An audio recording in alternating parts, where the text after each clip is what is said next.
bainakumul mauta wa ma nahnu bimasbukin ala an nubaddila amsalakum wa nunsyi'akum fima la ta'lamun. Kami telah menetapkan di antara kamu kematiannya masing-masing, dan tidak ada yang bisa mengalahkan keputusan itu, supaya kami menggantimu dengan orang-orang yang sepertimu di dunia, dan nanti di akhirat kami akan membangkitkanmu dalam rupa yang kamu tidak pernah mengetahuinya. Itu artinya surat Al-Waqiah ayat yang ke-60 sampai 61. Jadi ayat ini Bapak Ibu ya menjelaskan bahwa kata Allah setiap manusia sudah punya takdir matinya. Kata Allah, nahnu qaddarna bainakumul maut. Kami telah menetapkan. Jadi qaddara itu artinya menetapkan, memutuskan, menentukan. Jadi tidak ada satupun manusia yang pernah lahir kecuali dia sudah punya ketetapan mati. Itu pasti itu. Karena konsekuensi lahir, hidup, mati. Yang tidak mau mati ya jangan hidup. Ya. Karena setiap kehidupan itu konsekuensinya kematian. Dan kata Allah, setiap kamu sudah punya ketetapan matinya itu. Bapak Ibu, ada hal yang menarik begini. Surat Al-Waqiah, itu artinya sesuatu yang pasti terjadi. Dari kata waqa'. Waqa' itu artinya terjadi. Waqiah sesuatu yang pasti terjadi. Maka diartikan kiamat karena dia pasti terjadi. Surat Al-Waqiah ini ayatnya ada 96 kurang lebih. Nah, ketetapan mati kita ditaruh di ayat yang ke-60. Ini ada hal yang harus kita jadi perhatian. Kenapa takdir mati kita di ayat yang ke-60? Kenapa tidak di ayat 1 saja ditaruh? Atau ayat 96?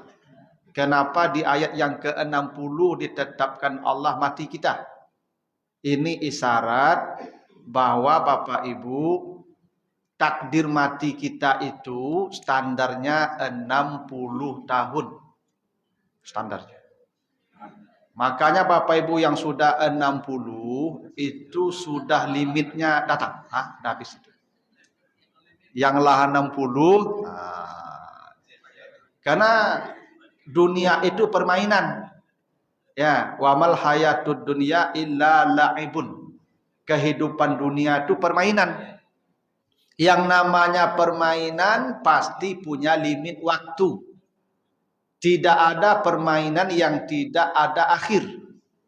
Pasti setiap permainan itu ada akhir.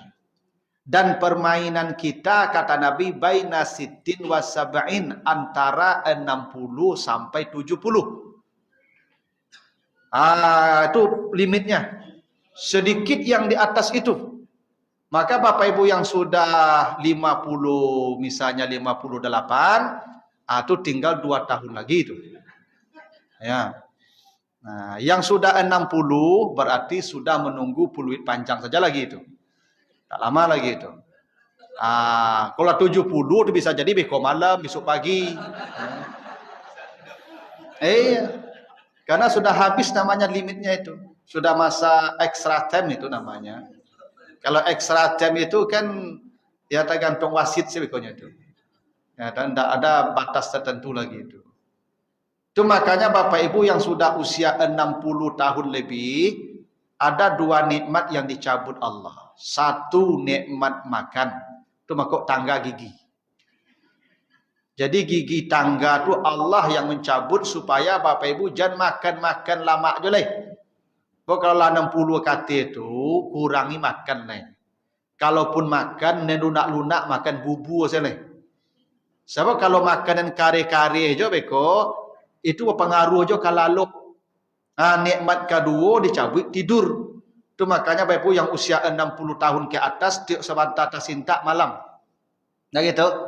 Ndak lama lalu malam tu leh. Lah tiup sabanta jago. Kenapa sering bangun? Allah yang membangunkan itu. Itu engkau jemputannya sudah mendekat.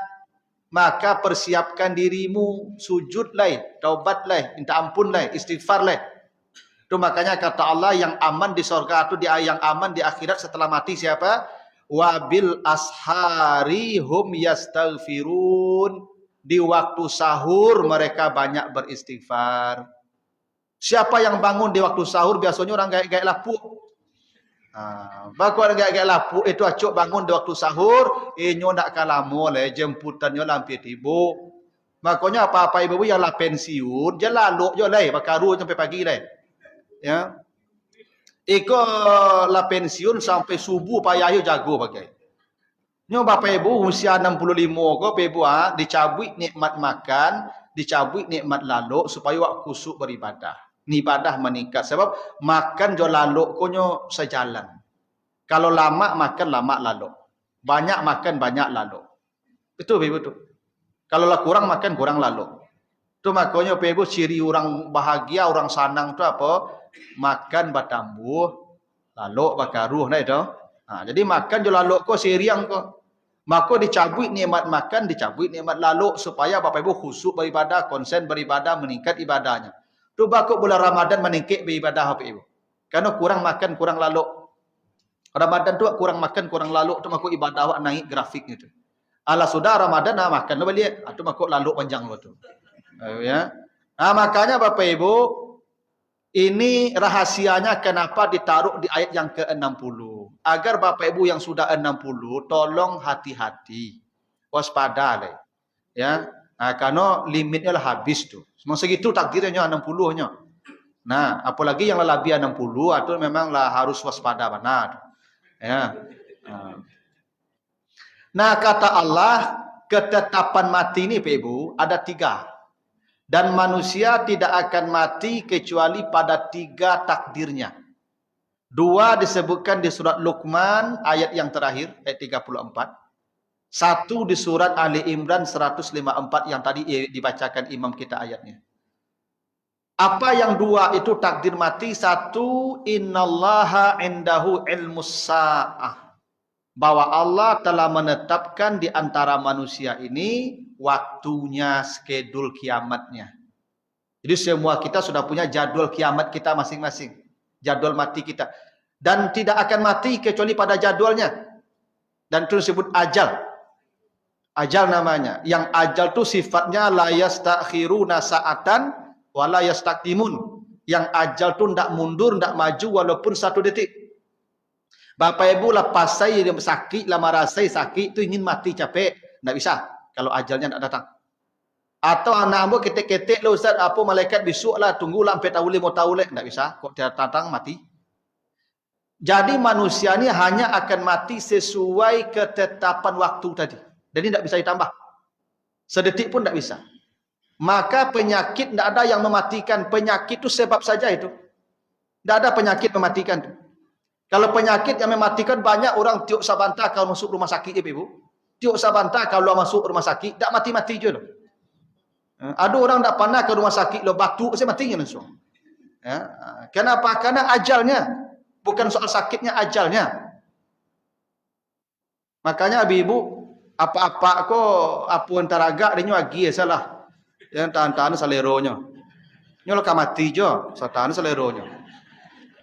Iya, kadang ibu-ibu ko apa kalau lamuan 60 ko ndak boleh makan santan dia oleh. Ndak boleh makan daging dia oleh. Abui siapa ko nyagi le. Abui sempade. Inyo lah mati je ibu. Jangan tahan-tahan saleronya agi salah pun teragak dia agi, pun teragak dia agi.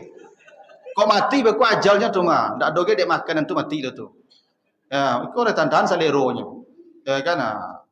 Inyo ndak boleh berlebih-lebihan. Kalau berlebih-lebihan tu ndak boleh. Apapun buruk dampaknya. Tu orang sehat pun berlebih-lebihan sakit juga nanti itu. Tapi jangan tahan selero apa tu. Agi salah. Inyo lah jantung agi saya santan tu dah baalo. Mati beku mati bu ajalnya tu. Ya. Karena manusia itu mati karena ajalnya. Dan manusia sudah punya ketetapan ajal itu namanya sa'ah. Allah sudah tetapkan. Tidak ada yang mati kecuali di luar itu. Wa ma tasqutu min waraqatin illa ya'lamuha. Satu helai daun pun tidak akan jatuh kalau tidak sesuai dengan waktu jatuhnya. Jangankan manusia yang mati. Daun itu tidak akan jatuh dia kalau tidak waktunya jatuh itu. Maka ada daun lah gaik, lah rapuk, tidak jatuh-jatuh lah. Ada daun muda rancak jatuh langsung. Kenapa? Ya sesuai ajalnya itu. Manusia begitu juga itu. Makanya Bapak Ibu tidak usah khawatir. Ya soal mati waktunya sudah ada. Tidak ada ya kita bisa maju dan mundur itu. Satu. Dua, wa matadri nafsun bi ayyi ardin tamut. Tidak ada manusia yang tahu di bumi mana dia akan mati. Jadi setiap manusia sudah punya ketetapan tempat mati. Ada yang mati di Padang Panjang, di Bukit Tinggi, ada yang mati di Jakarta, ada yang mati di Makkah, terserah. Allah sudah menetapkan tempat mati kita. Dan manusia tidak akan mati kecuali di tempat yang Allah takdirkan. Makanya Bapak Ibu tidak usah khawatir. Jangan takutlah pergi berjalan-jalan. Paisalah berjalan-jalan kan kamari. Asa cocok mati situ ikut. Ya, cayolah bu kamu. Pokoknya pergi berjalan paisalah. Asa cocok buminya mati ikut. Kayak siapa kemarin tu anak Pak Ridwan Kamilnya. Di Swiss matinya kan. Ini lahir di Bandung, mati di Swiss, beranang matinya. Kok mati di beranang, Ustaz? Ya banyak orang beranang, kok ini mati beranangnya. Ya memang di situ bumi matinya. Allah sudah takdirkan. Ada orang tiap minggu, tiap bulan pergi ke Makkah. Tak di Makkah matinya. Ada orang sekali pergi ke Makkah, yang turun pesawat, mati langsung. Kenapa? Allah memang menetapkan buminya di sana. Dan Allah tidak kasih tahu ke kita. Kalau dikasih tahu, Ibu, tak jadi mati. Ambo kok dah tahu mati di kampung, ambo dah pulang kampung boleh buat busko selai. Kok dah mati babiku. Enak. Dan Allah sudah kasih tahu tuh bumi mati kita ni apa sudah ditetapkan di mana ini akan mati orangnya, ada buminya itu. Konon katanya Ibu ada satu riwayat dulu sebelum kita diciptakan tuh tanah kita sudah ada, diambilkan di mana tanah kita diambilkan, di sana kita akan mati itu. Ada tanah kita tuh, tempat tanah kita diambilkan tuh kita akan mati itu. Jadi Bapak Ibu tidak usah khawatir, ya. Makanya ada sebuah cerita, Bapak Ibu, dulu di masa Nabi Sulaiman. Di Sulaiman itu sering bicara dengan pembesar-pembesarnya, kawan-kawannya. Jadi ketika sedang mau bicara dengan kawan-kawan kau, datang seorang dalam ambek duduk dekat pintu. Nah kawan Nabi Sulaiman kau duduk dekat Sulaiman dan orang baru tiba kau celik-calik kayaknya, enggak buruk caliknya. Lu bangkit lo takut, Bapak Ibu, orang baru tiba tak kenal jawab tu celik-calik, kawan kan tak lama perasaan itu. Bekolah bubar kawan dia ke Sulaiman. Sulaiman, siapa ndak ke pintu tadi itu? Batu. Lah buru-buru caliknya kamu ndak lama perasaan ambo tadi itu. Siapa tu? Kecek Nabi Sulaiman atu kawan ambo tu malaikat maut. Malaikat maut Ibu, panjang calik kawak. Ndak iyo lo kau ceknya. Ya. Tu balai, dak betul antan ambo ke India lah ya. Tadi lagak calik buru-buru lah calik kamu lah dak lama perasaan ambo jangan tibolonya besok pagi le. Kan apailah panggil angin. Bawa kawan ambo ke India kan Palestina India jauh tu. Dah tiba di India. Besok pagi yo tiba malaikat maut tu balik. Panggil Sulaiman di Maryam cak Nabi Sulaiman. Mangga buruk bana cali angku ke kawan ambo patalla bangki takutnya. Cek malaikat maut bana ka buruk cali ambo patang kenya tu batu. Ambo ka patang disuruh mencabut nyawanya di India. Nya sikoi baru ada sakit palu ambo tu. Atu bana lah tiba ambo di India lah tiba sudah nampak dia bola matinya gini je. Makanya Bapak Ibu menghindari mati itu mati begitu. Makanya Bapak Ibu tidak usah takut dia akan mati. Lalu janjinya tu. Kapai paisalah. Pasti mati sampai kalau cocok tu. Nah yang ketiga, tadi dibacakan imam kita. Apa kata Allah di Ali Imran 154 itu? Lau kuntum fi buyutikum la barazal lazina kutiba alaihimul qatlu ila madaji'ihim. Ada orang dari lahir sampai tua di kamar. Tidak pernah keluar kamar. Tapi hari itu dia ditakdirkan mati terbunuh. Maka dia akan keluar dari kamarnya untuk menjemput sebab matinya terbunuh. Maka mati terbunuh dia di luar kamarnya. Apa maknanya itu? Semua kita sudah punya ketetapan sebab mati. Ada yang mati terpanggang, ada yang mati tergelam, ada yang mati jatuh, ada yang mati dihimpit bangunan, ada yang mati ditabrak kendaraan, ada yang mati dimangsa binatang, ada yang mati kena tsunami. Semua sebabnya sudah ada. Dan kita masing-masing Ibu sudah Allah tetapkan apa sebab kita mati. Sudah. Makanya Bapak Ibu yang ngado yang baru mah di Tapi Lawi jangan lari ke puncak gunung. Tidak semua orang yang tinggal di Tapi Lawi itu mati di air, Bapak Ibu. Semua kita akan, kalau Bapak Ibu ditakdirkan mati karena tsunami, Bapak Ibu yang di gunung akan turun ke lautan untuk mati karena tsunami itu. Kalau sebabnya itu. Semua kita sudah ada sebab mati. Tidak akan mati kecuali pada sebabnya itu. Makanya Bapak Ibu, semua kita hanya menunggu yang 3 ini. Waktunya kalau cocok mati, tempatnya kalau cocok mati, sebabnya kalau cocok mati. Tapi kita tidak pernah tahu apa, ya bagaimana, di mana, dan dengan sebab apa Allah rahasiakan dari kita. Litujza kullu nafsin bima tas'a, supaya amal itu bisa dibalasi secara adil. Tuh, rahasianya tidak dikasih tahu. Lalu kata Allah, bainakum. Bainakum itu di antara kamu. Jadi mati itu tidak sekaligus, tapi baina antara ini, ini di antara ini. Nah, makanya mati itu tidak semua kita mati sekaligus, berganti-ganti. Bainakum itu berganti-ganti. Kenapa mati bergantian? Satu, agar kematian itu menjadi pelajaran bagi yang belum. Sebab kematian itu pelajaran yang paling berharga, kata Nabi, wa kafa bil mauti wa izah. Kalau ada pelajaran yang paling hebat di muka bumi, maka pelajaran yang paling hebat itu melihat kematian. Tidak ada pelajaran yang sehebat melihat kematian. Dengan melihat kematian itu hati menjadi lunak. Itu makanya Nabi kalau melihat orang mati, itu dibuka oleh Nabi wajah itu. Ada sebuah riwayat dalam hadis Bukhari, itu ketika Abu Salamah meninggal dunia, karena Abu Salamah ini mati beberapa hari setelah perang Badar, karena Abu Salamah dapat luka serius di perang Badar. Ya dulu kan tidak ada medis zaman sekarang, ada transfusi darah dan segala macam, tidak ada. Lalu darah terlalu banyak, akhirnya meninggal dia. Ya beberapa hari setelah perang Badar itu mati dalam keadaan luka berat. Ketika meninggal di kamarnya itu Nabi datang bersama sahabat, dibuka ke mukanya itu, tutupnya itu. Begitu di mukanya nampak matanya terbelalak. Putih matanya. Jadi mata Abu Salamah itu terbelalak ketika mati. Maka sahabat bisik-bisik. Iku kalau bahasa awak sama sahabat jawab ke Ibu. Nya di masa Nabi yang perangai ini tidak jauh beda jawab kadang itu. Keceknya layaman Abu Salamah ke batu tu mata putih mati ya. Sama jawab itu ya. Maka kata Nabi, jangan kalian menyebut keburukan orang-orang yang mati. Itu tidak boleh. Mata itu ketika nyawanya ditarik ke ubun-ubun, kata Nabi, maka mata itu mengikuti tarikan ruh. Dan itulah kenapa semua orang mati matanya terbelalak. Orang mati matanya putih. Kenapa mata itu putih? Karena di ubun-ubun tarikan terakhir dan mata mengikuti tarikannya itu. Ini ibunya mati itu bermula dari kaki. Itu mulai mati. Kaki mulu. Itu makanya hatta iza balagatil hulkum. Dia naik terus sampai ke tenggorokan. Tenggorokan ini batas taubat nih. Kalau ibu sudah atau taubat tutup itu, tak ada taubat lagi itu. Kaki mulai pertama, itu makanya orang kalau mati itu kakinya dingin, lali, itu tandanya lah mulai itu. Rasuk dah kaki ibu lo. Ya. Kalau layangnya, lihat dulu itu ya. Iya, saya beberapa kali melepas orang yang mau mati itu, Ibu. Memang kaki yang pertama dingin, tidak ada lagi denyut nadi di kaki. Tapi Bapak Ibu nanti kalau melapi orang mati, kalau mulai kakinya dingin, itu Bapak Ibu jangan tinggalkan. Jangan tinggalkan. Tuntun dia sampai ya nafas terakhir, membaca la ilaha illallah dan bacakan Yasin.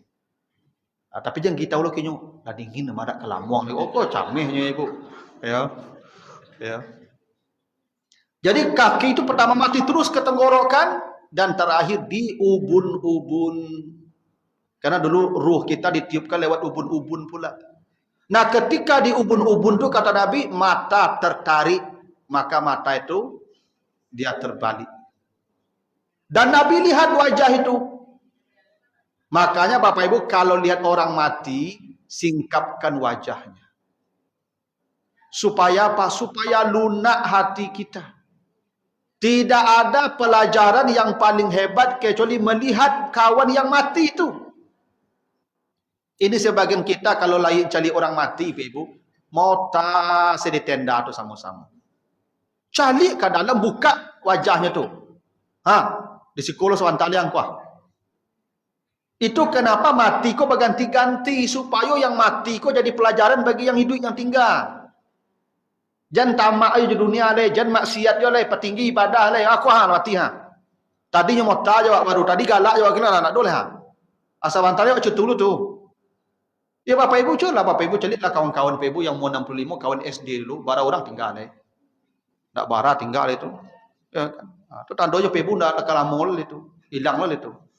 Itu makanya mati ku di pergantian Tuhan supaya jadi pelajaran bagi yang tinggal. Itu pelajaran yang paling hebat tu melihat kematian tu. Makanya kata Nabi, siapa yang salat jenazah, siapa yang menyaksikan jenazah sampai mensalatkannya dapat pahala 1 kirat sebesar gunung Uhud. Siapa yang mengantarkannya ke jenazah melihat dia masuk lahat lebih besar lagi 2 kirat.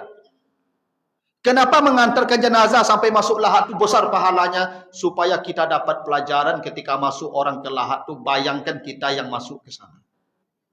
Bahwa kita akan diinjak pula di sana, akan ditimbun, ditinggalkan orang di sana, tidak ada lagi yang akan menemani kita di sana. Ya, ketika kita mati, diantar ke kuburan, 3 yang mengantarkan kita, 2 pulang, 1 tinggal, kata Nabi. Ketika kita berangkat ke kuburan itu, anak keluarga mengikuti, harta mengikuti, dan amal mengikuti. Tapi begitu kita masuk kubur, ditanam, hilang, maka anak dan istri pun pulang, meninggalkan kita. Tidak mau dia di sana. Saya beli mobil 1M, saya beli Alphard Pajero. Itu mengantarkan saya saja ke kuburan. Saya ada itu naiknya. Kalau mobil saya itu mobil saya itu. Dan Alphard 1 miliar itu orang lain itu. Nanti Bapak Ibu saya ditanam, mobil dibawa pulang masuk garasi. Sampai bulan 10 hari ganti sopir beko tu mah, ganti namol foto tu. Ambo dapat payah balik sih Ibu. Maka ambo dak mau melihat tuancak tu butuh buruk so balinya pe. Kau mati ambo ganti namo lah, ada masalah ambo lo. Ya. Balik mahal, bayi paham. Beko orang ganti namo saya langsung pe tiba sopir baru. Kalau tidak lebih boleh orang rumah bah mudo baru. Rancak. Umar rancak, oto rancak. Saya nak banyak jadi sopir ikut tu. Kamu banyak jadi sopir ikut tu. Ya dah. Harta berangkat, keluarga berangkat, hanya amal yang meninggalkan yang bersama kita, yang mau dia bersama kita. Makanya lihat orang masuk lahat itu, maka pahalanya 2 kirat. Nah itu alasannya kata Allah, kamu matinya berganti-ganti bainaku. Nah di samping kok berganti-ganti mati itu supaya ada mengurus mati dulu. Kalau mati sadonya saya mengurus lain. Berganti-ganti. Itu makanya Ibu kita bajulu-julu mengurus orang mati itu. Makanya kalau ada orang mati urus. Makanya kata Nabi kan, siapa kalau ada orang Islam mati dan disalatkan 40 orang yang beriman kepada Allah. 40 nih. Illa waqahullah min fitnatil qabri. Orang ini diamankan dari azab kubur sampai hari kiamat. Makanya Bapak Ibu kalau ada yang mati, misalnya nih, ini mati di komplek kau, warga awak di rumah sakit atau di mana matinya, pi warga awak, jamaah awak, lalu dibuat pulang kampung. Tak disemayamkan di siku, tak disemayamkan, tetap jamaah di salat gaib. Bapak Ibu kata Nabi, siapa yang disalatkan 40 orang, maka diamankan dari azab kubur. Bantu dia. Itu kenapa mati berganti-ganti, supaya saling tolong-menolong. Makanya salat itu Ibu, kalau bisa itu sebanyak mungkin dipanggil orang. Ketika Raja Najasyi meninggal dunia di Ethiopia Madinah jaraknya jauh tuh Ibu. Nabi dapat kabar Raja Najasyi meninggal dunia, Nabi panggil sahabat ke masjid bahwa Raja Najasyi meninggal, datang ke masjid, Nabi salat gaib bersama para sahabat di Masjid Nabawi. Makanya Bapak Ibu kalau ada warga kita nanti mana tahu matinya ya enggak di sini, di Jakarta misalnya. Enggak dibawa jenazah ke sini, Bapak Ibu coba tolong salat gaib di sini. Kenapa? Menolong dia. Kata Nabi 40 orang mendoakan dia dalam salat itu diamankan dari azab kubur. Memang begitu sunnahnya. Memang begitu aturannya. Ya. Kecuali dia meninggalnya di sini apa segala macam ya bersama-sama, enggak boleh salat gaib di rumah. Salat gaib itu kalau dia meninggalnya jauh atau kita baru tahu kabar kematiannya. Tidak sempat kita datang, tidak tahu kita dia mati, baru tahu dan Nabi melakukan itu. Ya, nah inilah alasannya kenapa bainakum berganti-ganti mati itu. Gitulah tuh 60 baru. Inilah ada pertanyaan Bapak Ibu? Nah, cukup ya. Udah cukup lah dulu begitu. Ya, silakan.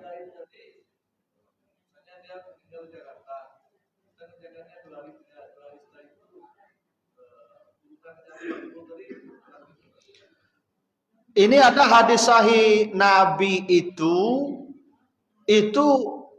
ada seorang perempuan yang bekerjanya membersihkan Masjid Nabawi.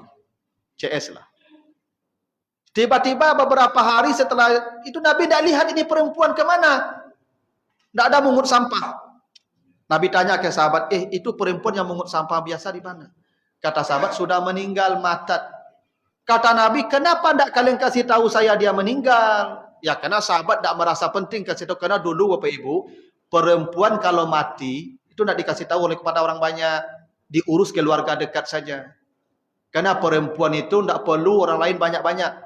Karena dia, ya dulu tidak ada keranda, nanti tubuhnya dilihat laki-laki, masuk lahat juga nanti terbuka auratnya. Maka perempuan tidak dikasih tahu ke orang lain. Ya cukup keluarga dekat saja. Kata Nabi, tunjukkan saya kuburannya. Maka Nabi datang ke kuburannya dan Nabi salat di atas kuburan itu. Itu setelah beberapa hari perempuan ini meninggal. Itu artinya kita masih boleh mensalatkan orang yang mati itu walaupun sudah seminggu meninggal dengan catatan kita baru dengar kabar kematiannya. Kecuali Pak lah tahu tuh Pak 2 hari itu sudah baru semain salat jenazah itu enggak lah tuh. Memang Bapak Ibu baru tahu kabar kematian itu ada hadis sahih Bukhari. Nabi salat di atas kuburan perempuan itu. Kata Nabi, ini perempuan kuburannya diberikan cahaya sampai hari kiamat. Ya. Jadi boleh Pak, kita salat beberapa hari setelah dia meninggal, tapi dengan catatan kita baru tahu kabar kematiannya. Kalau matinya bukan di sini, Bapak Ibu salat gaib, tidak bisa berjamaah sendiri. Karena salat jenazah pun tidak mesti berjamaah Pak. Salat jenazah itu sendiri bisa. Nabi itu meninggal dunia siang. Di tengah malam baru Nabi dikuburkan. Kenapa? Karena sahabat antrian salat satu-satu ke kamar Nabi. Karena Nabi itu mati di kamar Aisyah, dimandikan di kamar Aisyah, disalatkan di kamar Aisyah, dikuburkan di kamar Aisyah. Jenazah Nabi tidak diangkat ke mana-mana. Nah, kamar Aisyah itu kecil. Kata Aisyah, saya kalau salat malam di belakang Nabi, begitu ruku, rekening saya langsung ke bokong Nabi. Berarti kamar Nabi dengan Aisyah itu kecil. Dah sama kamar ibu lah, kamar ibu. Oh tuh, saya parkir dalam tu pakai itu. Kamar Aisyah itu keteknya ibu. Keteknya. Maka ketika sahabat ini ketika Nabi meninggal, karena jenazah Nabi tidak diangkat ke mana-mana, maka antrian sahabat gantian salat ke dalam kamar itu sampailah malam jenazah Nabi dikuburkan. Apa makna hadis itu? Itu salat jenazah tidak mesti berjamaah, yang penting 40 orang. Mau sendiri mau berjamaah terserah. Tidak ada tuntutan salat jenazah itu berjamaah itu. Maka namanya wajib kifayah. Sama Bapak Ibu, saya baca Assalamualaikum, apa perlu semua menjawab salam saya? Tidak, satu saja. Namanya fardu kifayah. Saya baca Assalamualaikum, cukup ibu saya jawab cik saya, Allah tu. Dah belum ulang salam 3 kali sampai pakak jamaah sajid ke lah. Karena wajib kifayah. Salat jenazah juga begitu. Kewajibannya 1 orang. Tapi kalau menurut kamu berulang-ulang, boleh. Masalah begini Pak Ibu. Ini jenazah sudah disalatkan. Ada warga terlambat datang. Bapak Ibu, jenazahnya jangan diangkat dulu. Biarkan orang yang terlambat sholat jenazah lagi. Sholat jenazah itu berulang-ulang, ya boleh berulang-ulang. Saya mati di Padang. Mati di kompleks saya, disalatkan di kompleks saya dulu. Dibawa pula ke kampus, ke kantor saya, disalatkan pula oleh warga kampus. Dibawa ke kampung, dikuburkan, disalatkan pula di kampung saya. Boleh. Makin banyak orang mensalatkan makin baik. Kadang-kadang ada Bapak Ibu, kalau sembahyang jenazah, kawan terlambat, tiba tu bangkit saja jenazah aku langsung. Biarnya salat dulu gak 3 ronde sampai ronde, asal ada api beronde-ronde sampai tengah malam.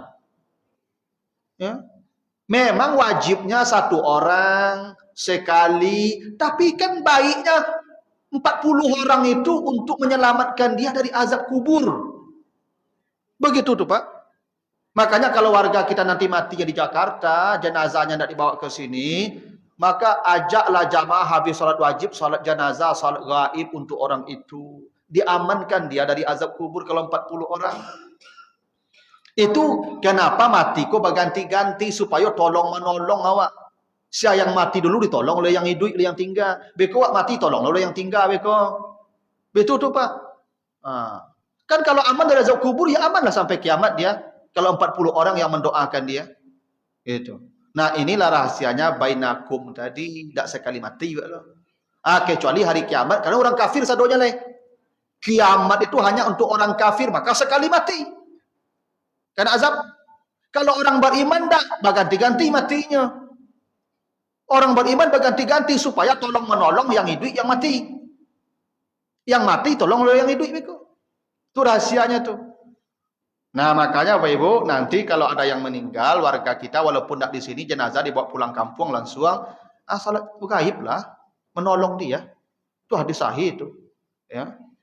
Awak biasanya tidak gitu lah kan, kalau buat kampung, itu orang kampung selalu itu. Ya, diajaklah salat gaib dan Nabi melakukan itu ke Raja Najasyi yang meninggal di Ethiopia. Nabi panggil sahabat untuk salat gaib karena mungkin mereka datang ke Najasyi itu ke Ethiopia itu, ke Habasyah itu. Nah, begitulah Bapak Ibu. Ibu silakan. Sebentar Pak. Silakan Ibu.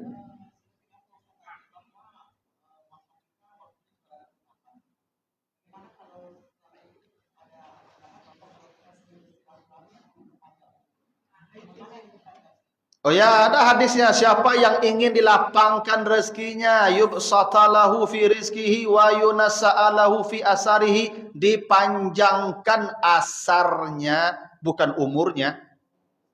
Asar itu dipahami, diterjemahkan dengan umur, tapi bahasa hadis bukan umur, asar. Asar itu jejak bekas.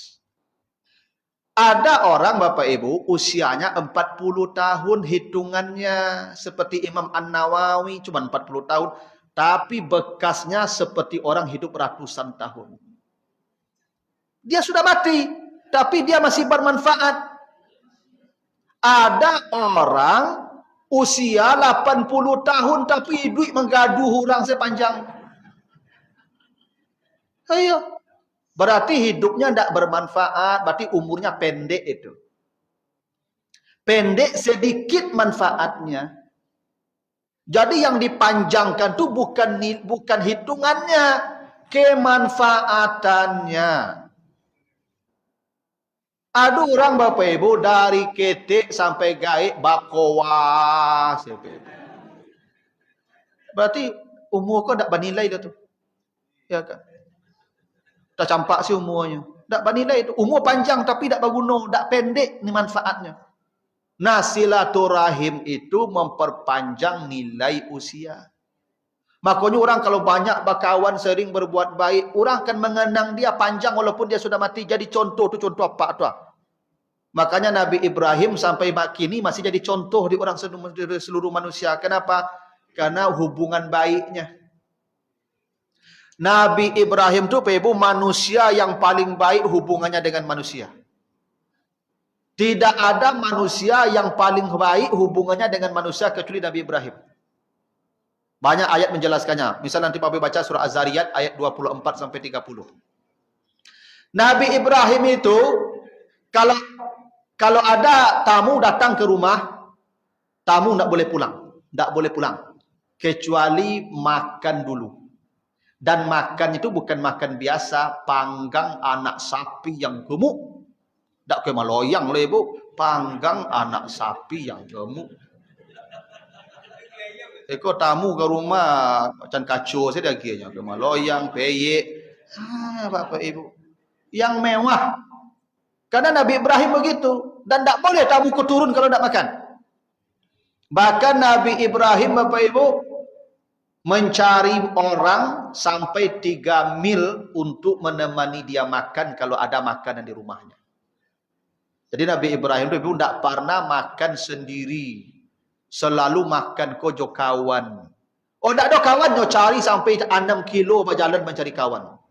Pak, ambo ada makanan di rumah. Kawan yang ambo makan ya, makan wak ya. Itu sampai 6 kilo berjalan mencari orang tu. Dulu orang kan jarang ada kompleks Nabi Ibrahim Bapak Ibu. Ya. Dulu jarang-jarang rumah apa Ibu. Bacari orang tu makan kamari. 6 kilo berjalan rumah mencari kawan makan. Awak nak lah pulang orang baru makan awak. Tidak ada yang paling baik selain Nabi Ibrahim itu Bapak Ibu. Makanya Nabi Ibrahim itu orang pertama di akhirat yang diberi makanan oleh Allah. Dan orang pertama yang diberi pakaian nanti di akhirat. Jadi manusia pertama yang diberi makan, yang diberi pakaian itu Nabi Ibrahim. Kenapa Nabi Ibrahim orang pertama dikasih pakaian di akhirat ketika orang masih bertelanjang? Karena Nabi Ibrahim itu ditelanjangi ketika dilempar ke dalam api dulu. Jadi ketika Nabi Ibrahim campak ke api itu ditelanjangi sama-sama. Dia orang pertama yang diberikan pakaian di akhirat. Kenapa Ibrahim orang pertama dikasih makanan? Karena dia tidak pernah tidur di malam hari kecuali memberi makanan kepada manusia dari 10 sampai 100 orang. Begitu dalam kitab Ihya Ulumuddin. Nabi Ibrahim itu baru tidur setiap malam, dia akan baru tidur kalau di hari itu sudah beri makanan kepada 10 sampai 100 orang. Itu hebatnya Nabi Ibrahim itu Pak. Itu makanya Nabi Ibrahim itu tidak ada manusia yang paling hebat hubungannya dengan manusia. Maka sampai hari kiamat Ibrahim dikenang walaupun dia sudah mati. Itu bukti hubungan baik memanjangkan usia kita. Kayak Nabi Ibrahim. Jadi yang dipanjangkan itu bukan nilai matematiknya, tapi nilai kemanfaatan usia kita. Itu tuh. Nah, hubungan silaturahim. Tapi kalau ajal tidak bisa diperpanjang. Dokter mati jo. Bahkan dokter itu mati jo penyakit yang orang sehat dia. Orang sehat dia Pak, tapi mati jo penyakit itu. Iya. Itu menjadi bukti tidak ada yang selamat kalau ajal itu sudah selesai. Ya. Kalau ada orang yang berhak tidak mati, dokter tuh, tahu sehat mah. Justru mati kok, dokter kok mati lo, ahli jantung, mati di jantung. Benar? Oh begitulah. Karena itu Ibu yang namanya ajal tidak bisa tuh di otak-atik tuh sudah nahnu qaddarna, sudah ditetapkan Allah. Nah yang tadi itu maksudnya bukan panjang usia hitungan, panjang kemanfaatan. Begitu. Masih ada Pak? Ya terakhir. Oh sama, sudah. Begitulah Bapak Ibu. Jadi Bapak Ibu yang lah 60 ke je lama je laluk leh. Tak kalah lama itu laluk-laluk je kena oleh ibadah. Ya, lebih kurang mohon maaf. Subhanakallahumma wa bihamdika asyhadu an la ilaha illa anta astaghfiruka wa atubu ilaika. Assalamualaikum warahmatullahi wabarakatuh.